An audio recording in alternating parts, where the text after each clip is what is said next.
Le Gabon a depuis quelques années amorcé la diversification de son économie. Aujourd'hui, plusieurs investisseurs et entrepreneurs locaux se lancent dans des secteurs d'avenir, à l'instar de celui de l'agriculture qui regorge d'immenses potentialités. Madame, Messieurs, bienvenue à ce nouveau complément de l'information sur Gabon 24. Aujourd'hui, je reçois deux dames, femmes et chaînes de valeur agricole au Gabon. C'est le thème autour duquel nous allons nous entretenir. L'une est chargée de programme à la FAO et par ailleurs point focal genre pour l'Afrique centrale, Madame Huguette Bilo-Essono. Bienvenue sur Gabon 24. Merci. Et l'autre, pas des moindres, elle est entrepreneur. Elle a lancé sa propre marque de confiture, les petits pots de Logoué, Jessica Meza-Logo. Bienvenue également sur Gabon 24. Alors mesdames, vous êtes là par rapport à cette journée porte ouverte qui a eu lieu le 9 mai à Libreville au Gabon du côté de la FAO. Mais déjà, aujourd'hui, quelle est la place selon vous qu'occupe la femme dans le secteur agricole au Gabon? Madame Bilo, vous pouvez commencer. Ok, merci. Je voudrais d'abord dire que la femme joue un rôle très important dans le secteur de l'agriculture et que la majorité des actifs agricoles sont constitués de femmes, que ce soit au niveau rural qu'en zone urbaine. Donc je voudrais dire dans toute la chaîne, elles sont représentées et vraiment elles s'activent et cherchent à améliorer le secteur de l'agriculture. Il y a une émulation des femmes en zone rurale, c'est peut-être par rapport à leur environnement direct, par rapport au contexte également, mais est-ce que cette émulation est la même en zone urbaine, vous disiez tantôt? Effectivement, cette émulation est la même et dire que les femmes travaillent en réseau. Parce qu'en zone rurale, elles sont beaucoup plus concentrées dans les questions de production et en zone urbaine, notamment ce qui nous a réunis hier dans la valorisation. Donc, il y a différents maillons de la chaîne. La zone rurale est plus dans la production et la femme en zone urbaine s'active beaucoup dans les questions de transformation. Alors, c'est vrai que Madame Jessica pourra également prendre la parole, mais du côté de la FAO, quels sont les moyens mis à la disposition donc, de ces femmes, ces dernières, en ce qui concerne l'accompagnement de leurs projets, notamment autant celles qui sont en amont, donc directement à la culture de la terre, autant celles qui sont en aval, puisqu'on parle de toute la chaîne de production? Ok, avant de répondre directement à la question, je voudrais d'abord un peu remonter la question. D'accord. Il faut dire que la FAO a un cadre de programmation et, qui est élaboré conjointement avec le gouvernement.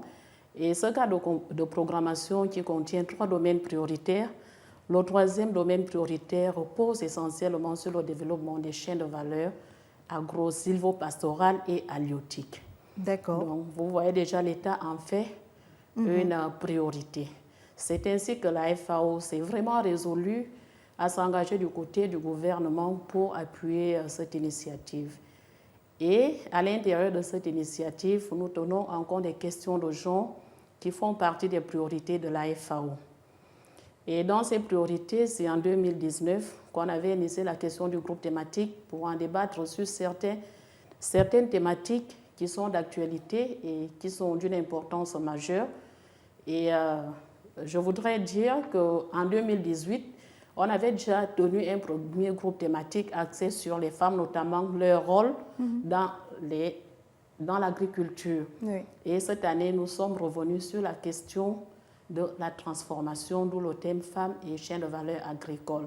Maintenant, la FAO, pour accompagner cette initiative, et déjà même dire au départ, le gouvernement qui inscrit l'agriculture au rang des priorités pour en faire le secteur pourvoyeur d'emploi et de richesse. Autant dans le plan stratégique Gabon émergent que dans le plan de relance économique. Voilà.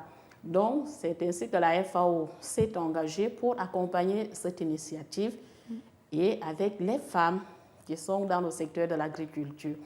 Ainsi, nous avons, je vais dire nous avons et nous continuons d'aider les femmes à s'organiser, dont nous les appuyons en développement organisationnel. C'est ainsi que la FAO a aidé les femmes à se mettre en fédération, donc les unions de coopératives qui constituent aujourd'hui une fédération appelée FENATAG, la Fédération nationale des transformateurs agricoles du Gabon. Oui. Mais pour en arriver, la FAO donne des formations, la FAO organise des visites d'échange et d'expériences hors du Gabon. Nous avons, par exemple, envoyé des femmes au Burkina pour aller voir comment les autres travaillent. Un échange, un partage d'expérience. On les a envoyés au Bénin, notamment au centre Songhai, et d'autres formations, même au Cameroun, on les avait envoyés. Oui. Et sur place, nous organisons des renforcements de capacités dans d'autres formations. Ainsi, suite à ce processus, on les a appuyés à mettre en place ou à élaborer un catalogue des produits transformés du Gabon qui existe aujourd'hui, qu'on a déjà remis au gouvernement. Et maintenant, nous continuons d'appuyer, toujours aux côtés du gouvernement, pour que les femmes deviennent vraiment de véritables entrepreneurs et créateurs de richesses et d'emplois. Voici comment la FAO essaie de contribuer ces femmes-là. Et puisqu'on parle de produits transformés, vous êtes aux côtés de Jessica Medzalogo.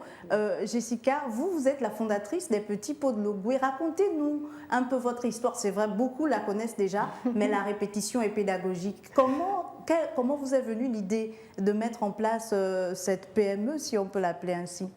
L'idée m'est venue tout simplement d'un constat de gaspillage en fait. Déjà personnellement à la maison, ça nous arrive souvent de jeter des fruits. Moi je me suis retrouvée confrontée à avoir des mangues trop mûres que je ne voulais pas jeter. Et même au quotidien, quand on va dans les marchés, on voit beaucoup de fruits qu'on jette en fait parce qu'ils pourrissent, faute de marché, enfin faute d'acheteurs, etc. Et puis je me suis dit, c'est dommage de les jeter, qu'est-ce que je peux bien en faire ? Et j'ai décidé de les transformer en confiture. Au début, ce n'était pas une aventure entrepreneuriale, mais ça l'est devenu un peu par, j'ai envie de dire, la chance, les hasards, les discussions, les amis qui aiment les confitures qu'on leur offre, et puis des réflexions, pourquoi tu ne les vends pas ? Et moi, j'avais une autre vie, j'étais ingénieure dans le pétrole, et puis c'est vrai qu'à premier abord, on se dit non, je ne vendrai pas des confitures. Et puis l'idée germe en fait dans son esprit, et puis j'ai décidé de me lancer, et puis finalement, c'était plutôt une bonne idée. Bien, oui. Parce que vous êtes un exemple d'ailleurs que d'autres femmes devraient prendre avant de poursuivre. Mesdames, vous avez assisté, comme je disais, à ces journées portes ouvertes du côté de la FAO. Il s'agissait de parler des femmes et des chaînes de valeur agricole, comme nous le disait au Gabon, comme nous le disait Madame Bilo. Je vous propose cet élément concocté par notre rédaction. On se retrouve juste derrière. Le challenge de la diversification de l'économie gabonaise inscrit l'agriculture et le développement des chaînes de valeur agricole au rang des priorités pour la création de ressources. David Badinga, ministre en charge du commerce et des petites et moyennes entreprises, a dit tout l'intérêt pour le gouvernement d'assurer un accompagnement à l'endroit des femmes exerçant dans le domaine. Nous allons effectivement poursuivre l'action que nous avons commencé, que nous avons initié, à travers un fonds de garantie pour leur permettre d'accéder au crédit. Pour relever ce défi, les actrices du secteur doivent prendre davantage connaissance des cadres réglementaires en vigueur. Il s'agissait pour la GANOR de présenter les différentes normes gabonaises existantes en la matière, donc en matière d'agroalimentaire, de leur expliquer en fait le processus d'élaboration des normes, de leur expliquer tout le processus, tout le système d'accompagnement qui a été mis en place au sein de la GANOR. Cet atelier a mis à profit le savoir-faire des femmes gabonaises qui, au-delà des difficultés auxquelles elles font face, restent optimistes. Ça coûte extrêmement cher d'exporter les produits. Il y a des taxes douanières à l'export qui viennent vraiment plomber la facture et qui fait que nos produits ne sont absolument pas compétitifs. Donc il faut vraiment réfléchir à des mécanismes immédiats. Femmes et chaînes de valeur agricole, c'est la thématique autour de laquelle s'est tenue cette manifestation. Et si vous nous prenez en cours, vous êtes sur complément d'information et c'est nulle part ailleurs que sur Gabon 24. Aujourd'hui, nous parlons des femmes et des chaînes de valeur agricoles au Gabon. Et pour en parler, je reçois Madame Huguette Bilo et Sono, chargée de programme à FAO et par ailleurs point focal genre pour l'Afrique centrale. Et Madame Jessica Medzalogo, fondatrice de l'entreprise Les Petits Pots de Logoué. Alors, je me tourne vers vous, Madame Jessica. On a suivi ce reportage. Qu'est-ce que vous ressortez de cet échange avec les autres femmes lors de ces journées portes ouvertes? Déjà, ce qu'on peut constater, c'est vraiment l'émulation et le dynamisme du secteur au Gabon. Moi, j'ai commencé dans la transformation il y a 3 ans et je vois vraiment l'évolution des produits. Je vois de plus en plus de produits sur le marché. Je vois vraiment l'amélioration de la qualité des produits. Donc c'est vraiment un secteur qui est en mutation, qui est en évolution et qui bouge vraiment beaucoup. Moi, je vois des nouvelles actrices tous les jours sur le marché qui lancent des nouvelles marques, des nouveaux produits. Et voilà, ça fait plaisir de voir s'améliorer la qualité des produits. Oui. Et je dois dire que moi, je voyage beaucoup en Afrique et même sur un plan panafricain, les produits gabonais, franchement, n'ont pas à rougir. Vraiment, les produits sont de bonne qualité, bien présentés, le packaging est propre. Donc, franchement, même comparé à d'autres pays de la sous-région, on a vraiment de beaux produits au Gabon. Vous êtes point focal, genre Madame Bilo et Sono, et je vous voyais hocher la tête. Est-ce que vous convenez avec Madame Zalogo de la qualité des produits gabonais? Est-ce que le Gabon, finalement, pourrait servir d'exemple dans la sous-région Afrique centrale pour ne s'en tenir qu'à celle-là? Effectivement, je confirme les dires de Jessica. Les femmes sont dévouées. Elles sont engagées vraiment dans l'amélioration pour produire de la qualité. De toutes les façons, elles-mêmes, elles en constituent un exemple concret et dont on sollicite toutes les femmes à suivre. Mais vraiment, il y a beaucoup d'améliorations. Aujourd'hui, si vous vous rendez dans de grandes surfaces à Libreville, vous avez par exemple l'hypermarché Mbolo, il y a Géant et Cadeaux, vous allez trouver des produits des femmes avec des emballages bien améliorés. Et elles sont toujours à la recherche de la qualité et nous les accompagnons dans ce processus. Et on a vu le DG de l'Agence gabonaise de normalisation qui revenait sur ces processus de normes, ces questions de dosage, de qualité. Est-ce qu'il y a, Jessica Medzalogo, des séminaires que vous organisez, vous, parce que vous avez déjà pris le devant, il y a 3 ans, vous lanciez votre marque de confiture à l'endroit de ces femmes qui se lancent aujourd'hui. Qu'est-ce qu'il faudrait leur dire en termes de dosage, de qualité? Quelles sont les normes à respecter? Donc effectivement, on a eu l'intervention du DG de la Ganor. Bon, les normes en termes d'étiquetage, en fait, il y a aujourd'hui des normes obligatoires qui seront bientôt rendues obligatoires en termes d'étiquetage, où il y a, il faut la composition du produit, l'adresse du producteur, les analyses nutritionnelles, la composition. Important. Souvent, on a des produits, mais la composition n'est pas détaillée. Donc, ça, c'est vraiment les 4 éléments fondamentaux. Composition, la DLC aussi, la date limite d'utilisation, et adresse, composition. Bon, il y a aussi la partie analyse nutritionnelle, qui reste à débat parce que, il faut encore un environnement avec les laboratoires pour permettre d'atteindre ces exigences en termes de réglementation. Oui. Mais effectivement, il y aura très bientôt une réglementation sur l'étiquetage qui sera obligatoire. On reviendra sur les produits finis.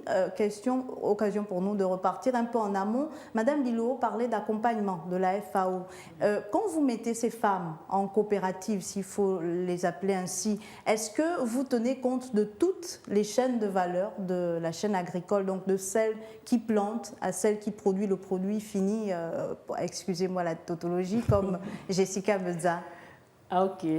Ou est-ce que vous avez aussi pour vocation d'orienter même certaines qui aimeraient bien se lancer mais qui ne savent pas, est-ce qu'il faut que je commence par planter la banane plantain ou que je fasse des frites de banane?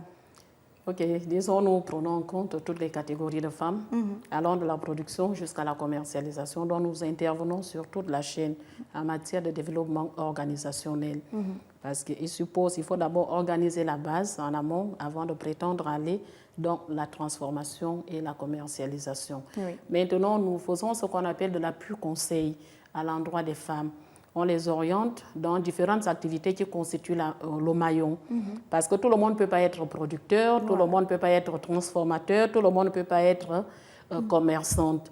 Et il y a d'autres activités qui sont greffées tout autour de la chaîne. Donc, c'est à ce niveau que nous apportons notre appui conseil pour essayer de montrer aux femmes les différentes activités qui peuvent constituer le maillon et dans lesquelles elles peuvent intervenir. Nous avons eu ces journées portes ouvertes qui se sont tenues à Libreville au Gabon, mais souvent la femme rurale qui est même au cœur du secteur agricole ne bénéficie pas toujours de ce genre de séminaires, d'ateliers. Qu'est-ce que vous pouvez conseiller à ces femmes rurales qui vous regardent aujourd'hui, Madame Bilo et Sono? Justement, pour corriger, hier, nous en avons eu. On a même eu des femmes qui sont venues de l'arrière-pays. C'est bien. Mais je note que ce n'est pas suffisant. D'où même, lors de l'invitation de la Ganor, il a été sollicité que la Ganor communique suffisamment et communique avec toutes les catégories qui sont dans la chaîne agricole. Oui. Voilà, parce que même au niveau rural, elle a besoin d'informations, elle a besoin de formation, elle a besoin de conseils et d'orientation. Est-ce qu'à votre niveau, vous ne pensez pas qu'il faudrait parfois délocaliser ce genre d'événement? Merci pour la proposition. J'espère que vous en tiendrez compte. Alors Jessica, je me tourne vers vous. Il y a cette problématique de la transformation. Elle fait toujours appel à la question de financement. Est-ce que c'est l'une des difficultés auxquelles les transformatrices de produits agricoles font face encore aujourd'hui? Ça fait partie des difficultés, mais comme je le disais hier, ce n'est pas forcément la difficulté majeure. Il y a beaucoup d'autres entraves qui font que finalement, même si on a de l'argent, ces entraves ne se bloquent pas. Donc il y a quand même un environnement. Par exemple, je parlais de la question de l'export. Oui. Je veux dire, nous, aujourd'hui, on est bien distribués sur le marché local. On commence à exporter nos produits. On a des points de vente à Abidjan, Douala, Paris. Mais la vérité est que c'est quasiment impossible d'exporter à partir du Gabon. Les barrières sont... J'ai parlé des barrières douanières en termes de coûts. Moi, je ne savais même pas qu'il y avait eu la douane à l'export. Je l'ai découvert là. Et grande a été ma surprise. Et c'est extrêmement élevé. Les coûts logistiques aussi qui sont très élevés. Ce qui fait qu'en fait, rendu Paris ou rendu Abidjan, nos produits ne sont pas vendables. Ou on vend à perte, ou on fait du dumping parce que bon, on veut avancer et être présent sur les marchés internationaux. Mais la vérité, c'est que le modèle économique ne fonctionne pas. Donc, il y a tout un environnement, il y a tout un questionnement. Il faut vraiment que les acteurs politiques soient à l'écoute déjà des gens qui sont sur le marché et qui ont de vraies difficultés pour qu'ils les connaissent et qu'ils les entendent. Parce que je suis sûre que très souvent, ils ne les connaissent même pas. Donc, qu'ils s'enquièrent vraiment, ok, c'est qui les acteurs qui sont sur le terrain aujourd'hui, qui sont dynamiques, qui ont la capacité de faire rayonner le Made in Gabon et quelles sont leurs réelles difficultés. L'argent, c'est vrai, mais il n'y a pas que l'argent, il y a beaucoup d'autres difficultés. Les coûts des intrants, la non-régulation du marché, il n'y a pas de mercuriade des prix dans le secteur agricole. Donc, aujourd'hui, on va acheter un ananas à 600 le kilo, demain, on va l'acheter à 1000 francs. Et puis, la problématique aussi des coûts de production. Quand l'ananas coûte 500 le Borchamp au Gabon, il est à 200 au Cameroun, il est à 150 au Togo.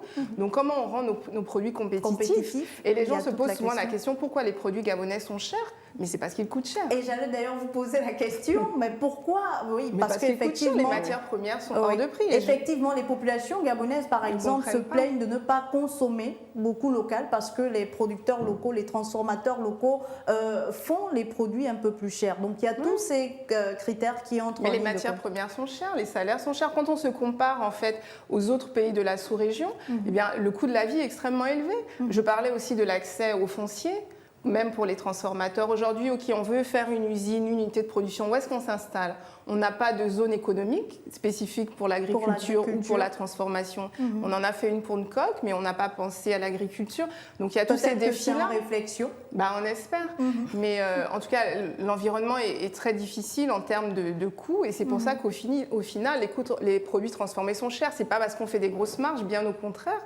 C'est parce qu'en fait, les produits sont chers, coûtent cher à produire. Et pour celles qui se lancent, qui commencent dans l'activité et qui sont confrontées à ce souci de financement que je relevais au départ, est-ce qu'il n'y a pas une sorte de chaîne, comme Madame Bilo parlait de coopérative? Est-ce qu'à votre niveau, vous faites partie d'une coopérative, vous vous entraidez, vous aidez celles qui veulent se lancer?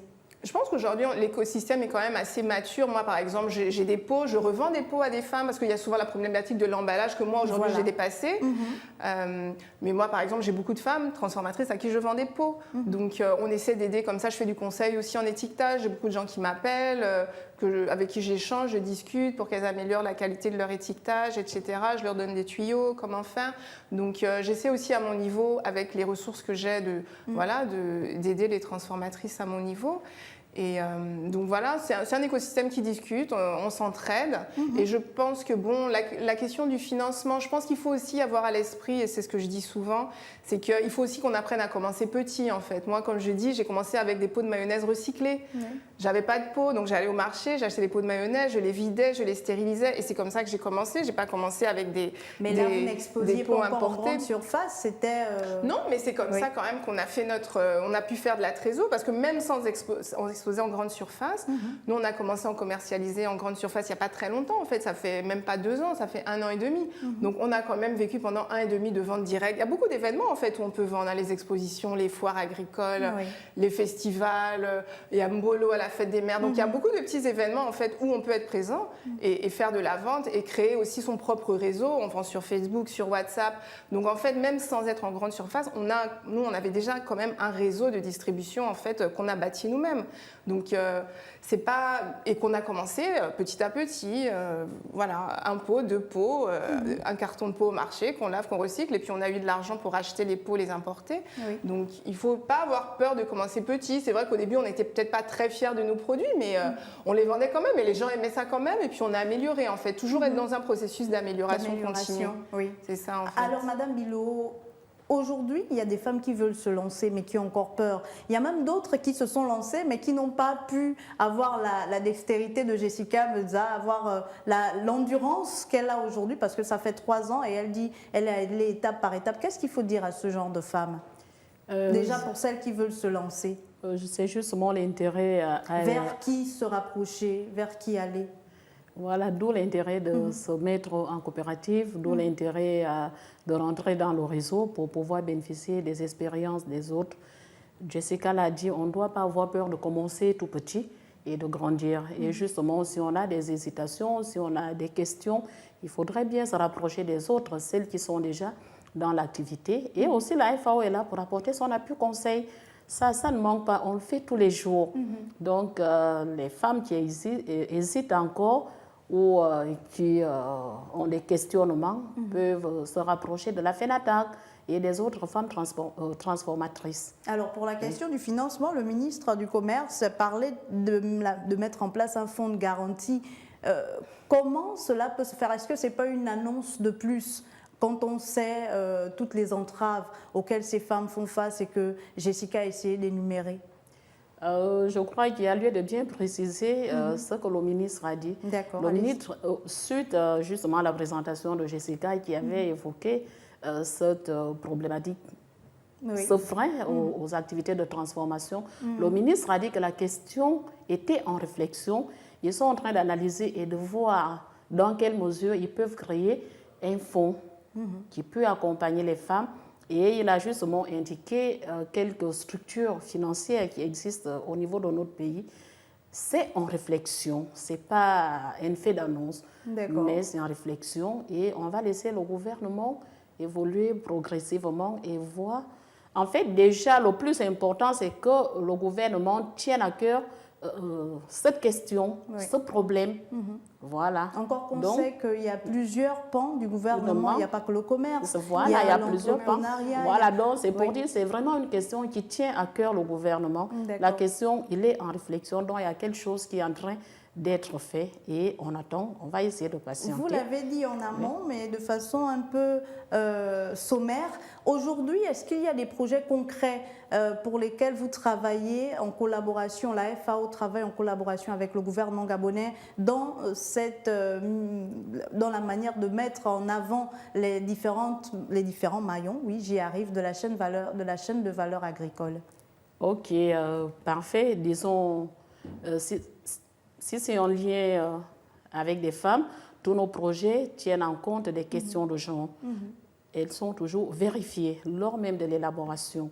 Maintenant, nous avons des projets concrets qui essaient d'accompagner des femmes, des projets. On a par exemple un projet sous-régional qui repose uniquement sur les gens. Nous avons déjà fait un état des lieux du secteur agricole, vraiment bien fouillé, qui est en édition pour le Gabon, qu'on va mettre sur la table du gouvernement pour qu'ils sachent exactement ce qui se passe dans le secteur agricole, notamment en lien avec les femmes agricoles. Donc, ces appuis sont là au-delà des appuis ponctuels qu'on apporte au quotidien, le conseil, des formations, comme je l'ai mentionné.